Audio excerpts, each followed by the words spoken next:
Eu quero falar também que os senadores da oposição querem convocar o assessor especial da presidência, Celso Amorim, e o chanceler Mauro Vieira para explicarem a situação da Venezuela, ou o que eles estão acompanhando ali até agora. Eu vou acionar a Marília Ribeiro, que vai trazer as informações para a gente ao vivo.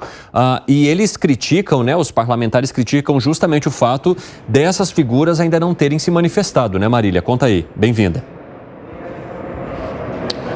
Oi, Evandro, obrigada. Boa tarde a você e todo mundo que está acompanhando a gente nesta terça-feira aqui no 3 em 1. É exatamente isso. O senador Ciro Nogueira, ele acabou usando as suas redes sociais para poder falar que faltou reação do governo brasileiro para essas eleições na Venezuela que aconteceram neste domingo e deram a vitória a Nicolás Maduro.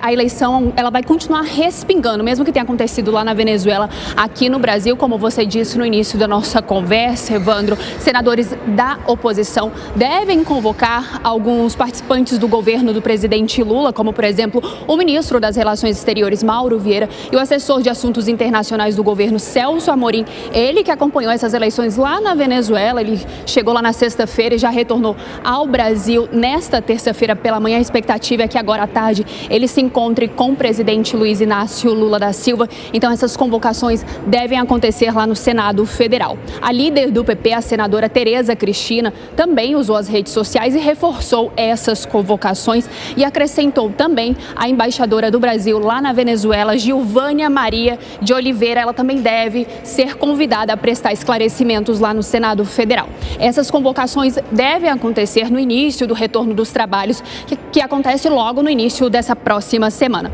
Evandro, para a gente finalizar essa questão do Senado Federal em relação às eleições lá na Venezuela, o presidente do Senado Federal, Rodrigo Pacheco, também se manifestou no início da tarde desta terça-feira por meio de nota e ele afirmou que o governo da Venezuela se afasta de princípios democráticos ao não demonstrar a lisura e a transparência do seu processo eleitoral. Pacheco também acabou acrescentando nessa nota que a democracia não permite ações seletivas e que toda violação ao regime democrático deve ser apontada, prevenida e combatida, seja contra quem for, Evandro. Muito obrigado pelas informações, Marília Ribeiro. O cerco vai se apertando, inclusive agora por parte do Congresso também, o Alan Gani. Evandro, olha só, esse silêncio do governo brasileiro e a ida do assessor Celso Amorim dá a entender que o Brasil está apoiando o regime de Nicolás Maduro. Como essa conclusão?